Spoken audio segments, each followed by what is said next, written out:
Hi, welcome to this week's Fragment Friday. I'm going to be reading from Beautiful Creatures. Beautiful Darkness came out on Tuesday. I was going to read from that, but I left it at home, and I'm in my dorm, so I don't really have it with me. It was really, really good. I actually liked it better than Beautiful Creatures, which is really hard to do for a sequel for me. So I'm going to read you the prologue from Beautiful Creatures, give you a little taste of what's in store. So if you haven't read Beautiful Creatures, I suggest you read it. And then you go read Beautiful Darkness, because Beautiful Darkness was amazing. So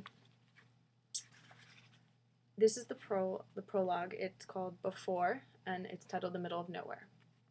There were only two kinds of people in our town, the stupid and the stuck. My father had affectionately classified our neighbors, the ones who are bound to stay or too dumb to go. Everyone else finds a way out. There is no question which one he was, but I never had the courage to ask why.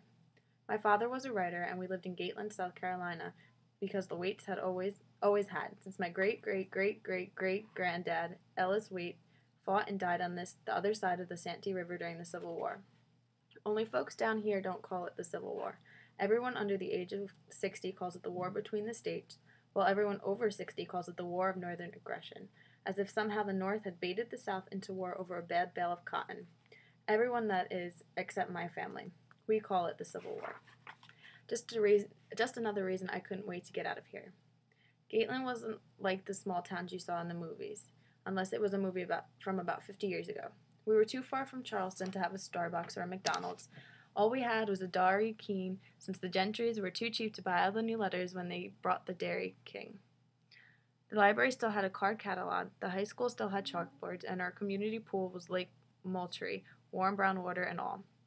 You could see a movie at the Cineplex, but about the same time it came out on DVD, but you had to hitch a ride over to Somerville by the community college. The shops were on Main, the good houses were on the river, and everyone lived south of Route 9, where the pavement disintegrated into chunky concrete stubble, terrible for walking, but perfect for throwing at angry possums, the meanest animals alive. You never saw that in the movies. Gatland wasn't a complex place. Gatland was Gatland. The neighbors kept watch from their porches in the unbearable heat, sweltering in plain sight. But there was no point. Nothing ever changed. Tomorrow would be the first day of school, my sophomore year at Stonewall Jackson High, and I already knew everything that was going to happen. Where I would sit, who I would talk to, the jokes, the girls, who would park where.